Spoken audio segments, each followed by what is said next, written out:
Hey everyone, welcome to the 4th episode of my analog chain series where we run down my analog mastering gear and see it in action and hear how I like to use it. So for today's video, we've got the Vertigo Sound VSC-3 quad discrete VCA style compressor. This is what I had traded for that I mentioned in my previous 2 videos. And so we're going to be looking at its sort of functionality in a mastering setting. The song that I'm going to be using to demo the unit today is by the Willowshade Band out of Toronto, Canada. It was produced and mixed by my friend Scotty Comer, so I'll have a link to all of their work down below and the song itself, so you can check that out if you're interested. And before we go ahead and get into the demo, I think there's a lot of value in this video, even if you're not interested in just the gear side of things. I'm not really going to bother today with doing all the technical specifications and stuff because you can just look that up if you're really so interested. But going back and editing this video, I sort of realized it's a helpful way to hear how compression is used sometimes in mastering and how compression can sort of be effectively dialed in mastering if you're perhaps a little bit newer to using it or just newer to a mastering sort of application. So, check out the video, see what you think. It is helpful to kind of go more linearly through the controls to really understand what you're doing. And today we'll do that for this unit.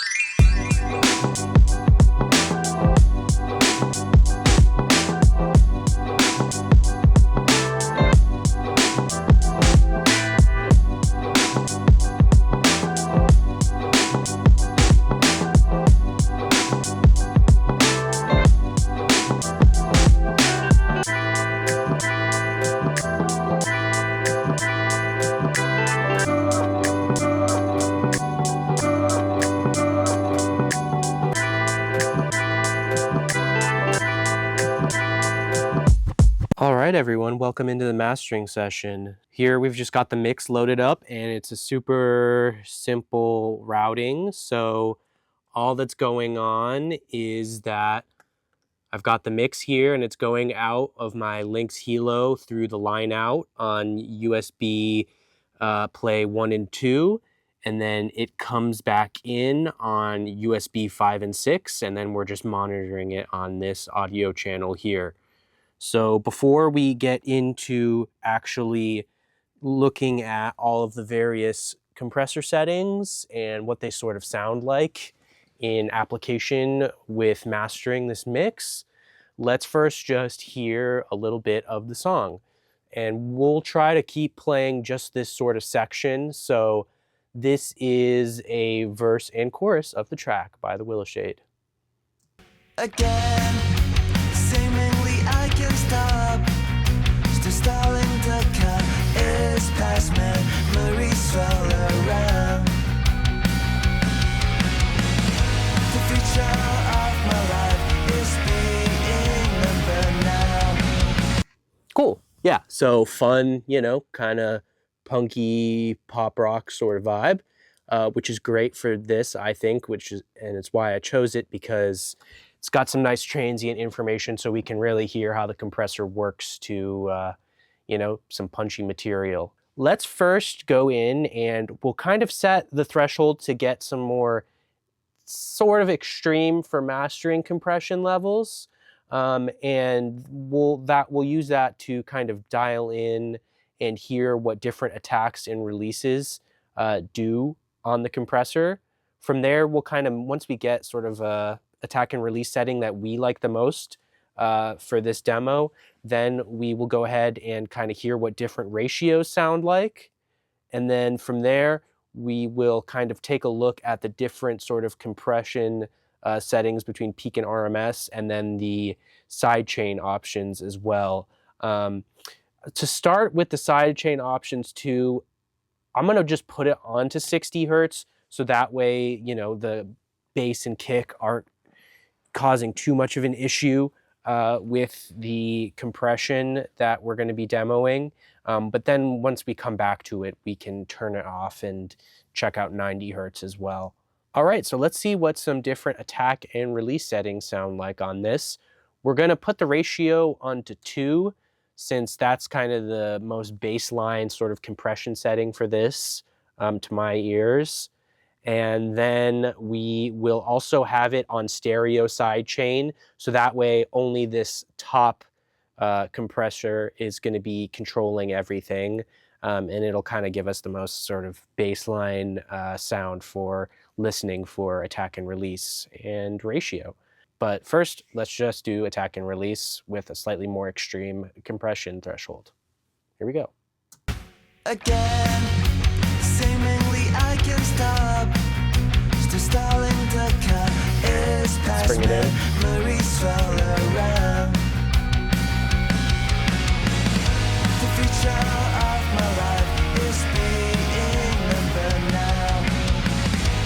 Am I dead past on this car? I'm facing the world alone. Separate. So right now, we've got a 40 millisecond attack and a 0.05 release.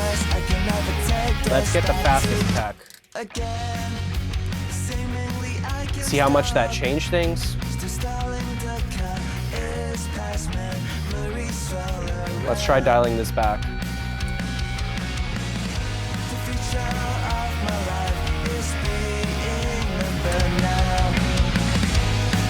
Let's give it some makeup gain.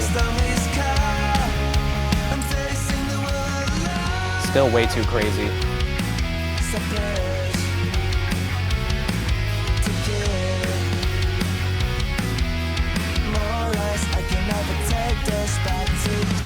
Again, seemingly I can stop. Still stalling, the car is past. And now it's back off the threshold. The future of my life is being remembered now. Am I dead past on this car? I'm facing the world alone. Separate. Okay, so it kind of feels like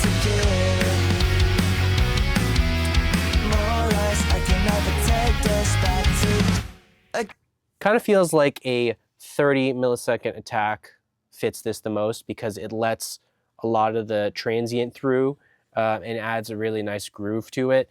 Now, I did keep the release on ultra fast, but really I wanted to listen for how the compressor was reacting to the transients first and foremost. So now that we have an attack we like, we will go ahead and mess around with the release setting. And as I did before, I'm gonna probably play around with the threshold a little bit as well and the makeup just to kind of dial in a more usable compression setting. Again, seemingly I can stop. Still stalling, the car is past memories swirl around.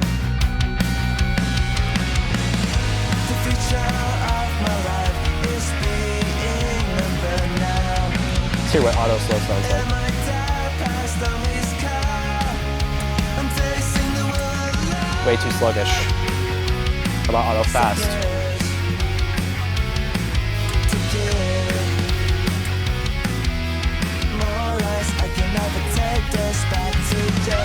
Again, seemingly I can stop. Still stalling, the car is I don't like it. memories swirl around. The future of my life is being remembered now. Am I dead past on this car? I'm facing the world alone. Separate. We're getting closer now.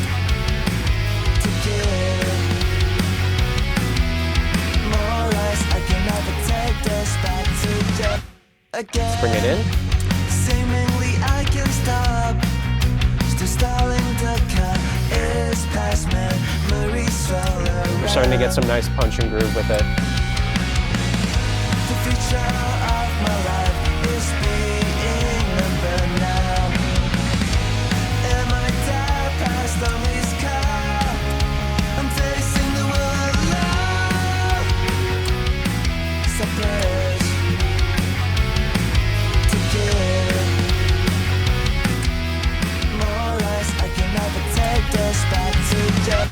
Again, seemingly I All right. can stop. hear it out, and now in.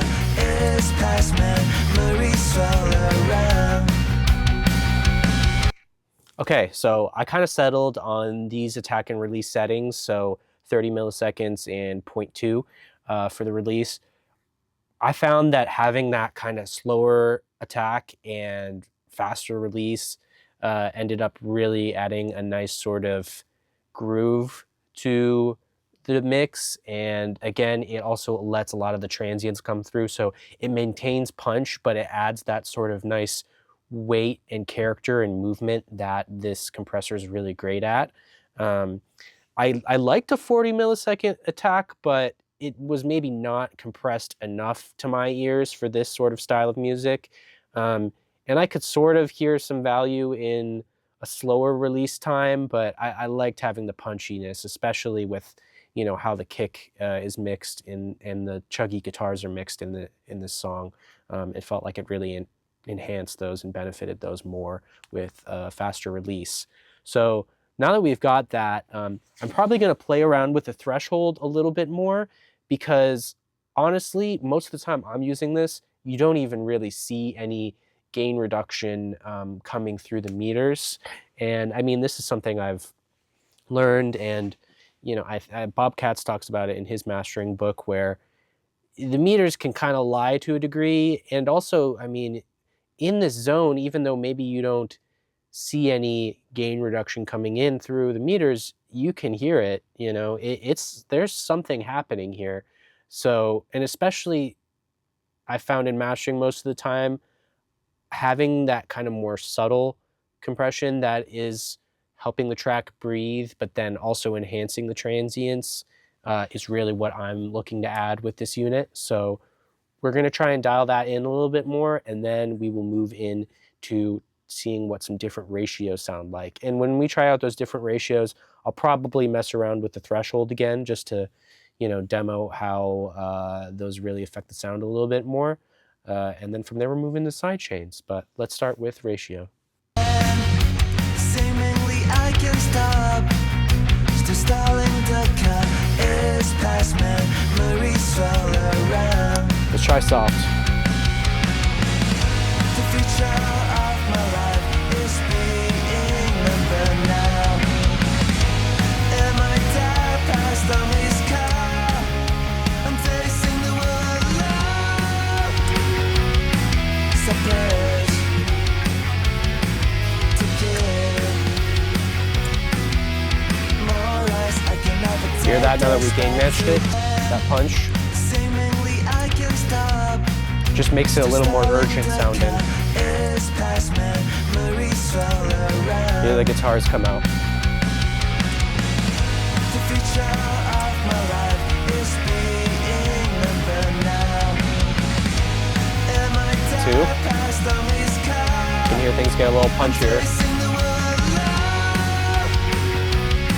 Separate Let's try 4. to give. Now you can really hear it moving more. Out.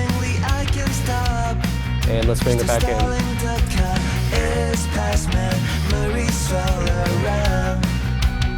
Hear it more extreme.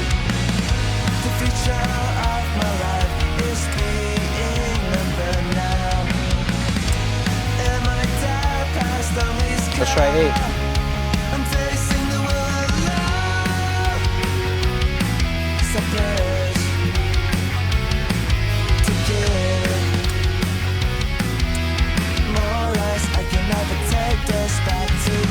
Pretty cool. 10.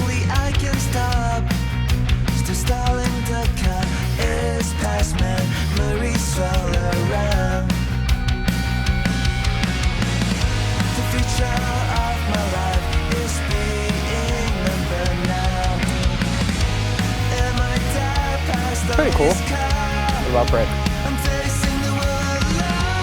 Now it's working as a limiter.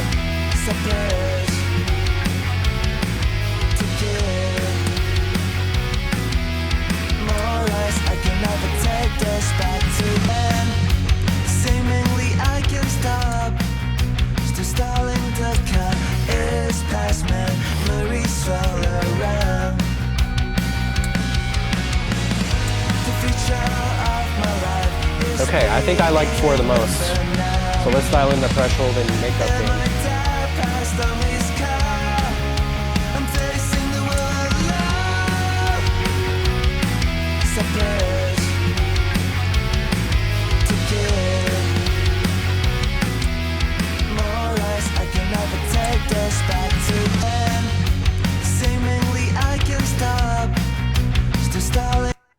Awesome. So as you can hear, things can kind of get punchier as you bring up the ratio, as you might expect, but it kind of comes at the expense of overall kind of tone and your dynamic range of the track, because you are starting to kind of make things more squished. But there's definitely a lot of value in these higher ratios, and I definitely use them from time to time, especially when you're really barely even adding any gain reduction at all, because they can really help kind of make transients pop out in a nice way. And you know, people will say in mastering you can't use these higher ratios, but I don't know, with this unit, it's able to do it without making it sound too crushed or distorted or anything, which is a really nice thing. So now that we've kind of dialed in our compressor setting, let's hear what the different sidechains sound like. Or I guess before that, let's hear RMS. I'm not going to go into it too much in this video, just because I think it would make a more interesting video topic just in a broader sense, not just specifically to this unit. But you can hear the difference here. So RMS is a setting that maybe I would use more so for a parallel compressor, but it can sound nice on here. So let's just specifically loop kind of an area between the verse and chorus, because that's sort of a more dynamic shift. So you should be able to hear that difference. So first we'll just play the mix on peak, and then we'll do RMS. And then from there we'll move into our side chains. Stalling the car is past memories all around. The future of my life is being remembered now. And my dad passed on his car. I'm facing the world alone. Separate. And switch. Still stalling the car is past memories all around. The future of my life is being remembered now. And my dad passed on his car. I'm facing the world alone. Separate. All right, so as you could hear, the RMS mode, since it's reacting to the average level of the program material, it was a little bit less focused on transients, and it didn't really enhance the punch in a way that I personally liked for this track, but it can be a nice move sometimes, or for kind of non-mastering applications, RMS can be a really great option as well. But now let's move into the side chains. So what we'll do first is just kind of switch between having the side chain off and then 60 and 90 hertz just off of the settings that we currently have for this mix. And then we will get into stereo versus dual and mono side chain. Again, seemingly I can stop. Still stalling the car is past memories all around. The future of my life is being remembered now. Here things start to get a little more squished. Past on his car, I'm facing the world alone. Now the drums are punching through a lot. On 90. To give more lies, I can never take this back today. Again, seemingly I can stop. Still stalling the car. Hear how you kind of lost the weight in the track? Back to 60. Kick is coming through a lot better. The future of my life is being remembered now. 90. And my dad passed on me.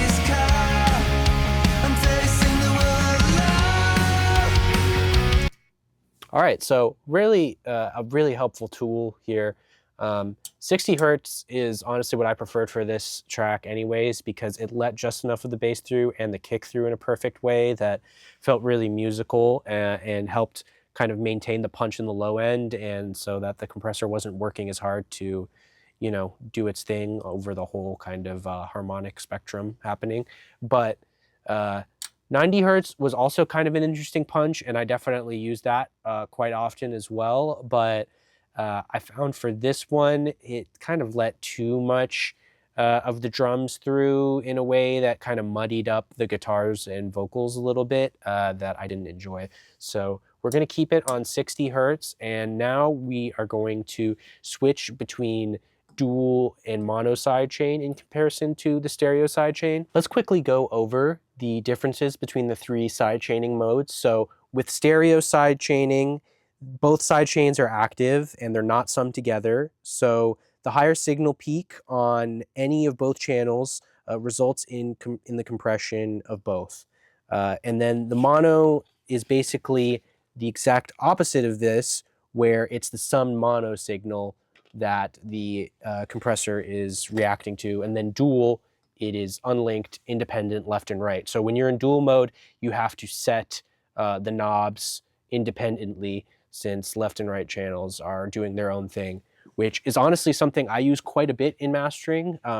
It can be a really nice thing to widen the stereo image in a pleasing way, but you definitely have to use your ears to make sure that the center image doesn't really fall apart and the vocal gets shaky, or whatever is in the center gets shaky. But especially because I have the mastering edition here and I have stepped controls on the threshold and makeup gain, this allows me to really be able to use that dual mono mode really effectively.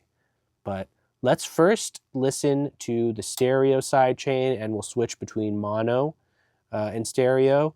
And in the meantime, I am going to be setting these settings to be the exact same so that we can then try out dual. But let's start with stereo and mono. Seemingly I can stop. Still stalling, the car is past memories swell The mono. around. The future of my life is being remembered now. In my dark past on this car, I'm facing the Back to mono. world alone. Surprise to give. More lies I can never Back take to mono. this back to them. Seemingly I can stop. Still stalling, the car is past memories swell around. Let's try dual. The future of my life is being remembered now. Switch to stereo. My dark past on this car, I'm facing the world alone. Mono. Surprise to give. Dual. More lies I can never take this back to them. So you can kind of really hear this opening and closing, very subtle, of the stereo image when I'm switching between these. Mono is an interesting option. Maybe if this was a little bit more on the kind of like punk side, like a little more like hardcore sounding, I could see myself using the mono sidechain, because it does really bring out the bass and kick and vocal in a very like focused, but I didn't really enjoy losing that width in the rhythm guitars. So I was kind of more interested in the stereo sidechain and dual. Personally, I like dual mono. I didn't really hear the vocal ending up getting too shaky or losing its focus. So that extra width and liveliness that the dual mono mode for the sidechain adds is really nice. So I think we'll keep it at that. So let's just play through another section of the song one more time, and you can hear the kind of final setting we dialed in and in comparison to the uncompressed signal, just to hear the kind of vibe and tone that this can add to a master. So let's instead go to around the start of the song and hear what we dialed in. We're going to start uncompressed. Here we go.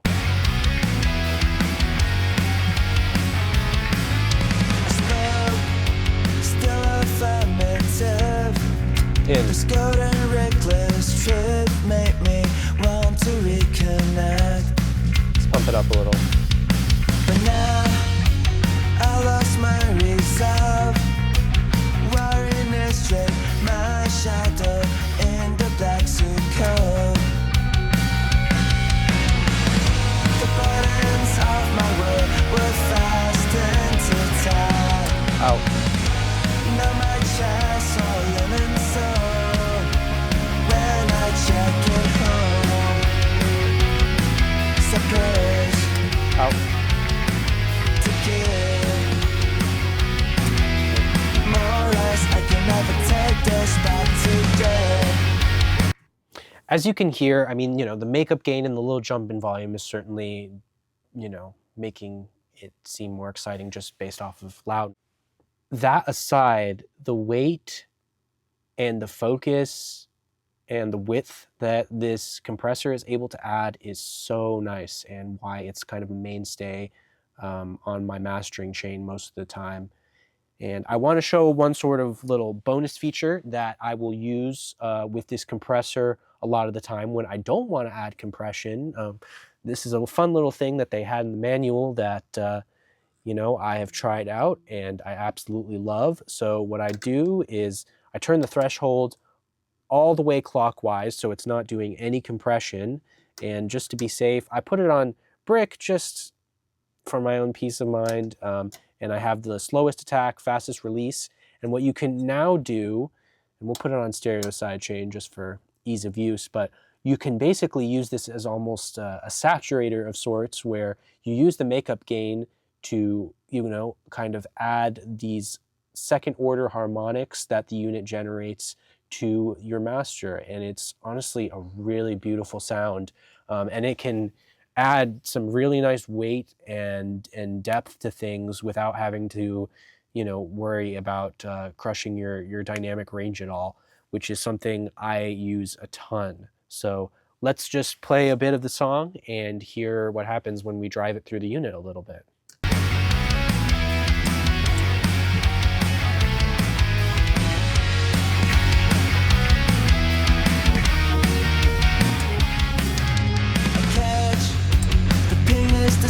Sounds pretty good, right? The final weight of nostalgia is the surging show. Again, kind of all you need, really. I can stop. Still stalling, the car is past memories swirl around. The future Let's get a little extreme. is being remembered now. As you can hear, that's way too much. So let's start with that.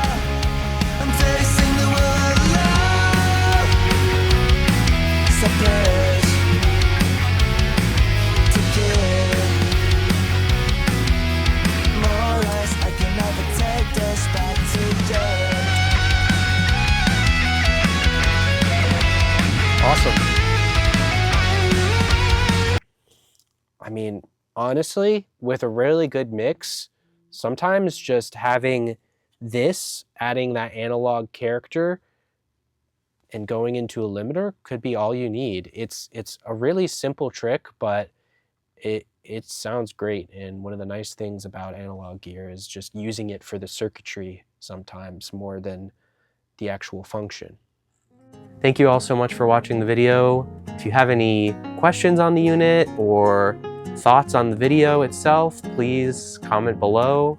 And if you'd like to get in touch with me about mastering or anything music related, I'll have my contact information in the description down below.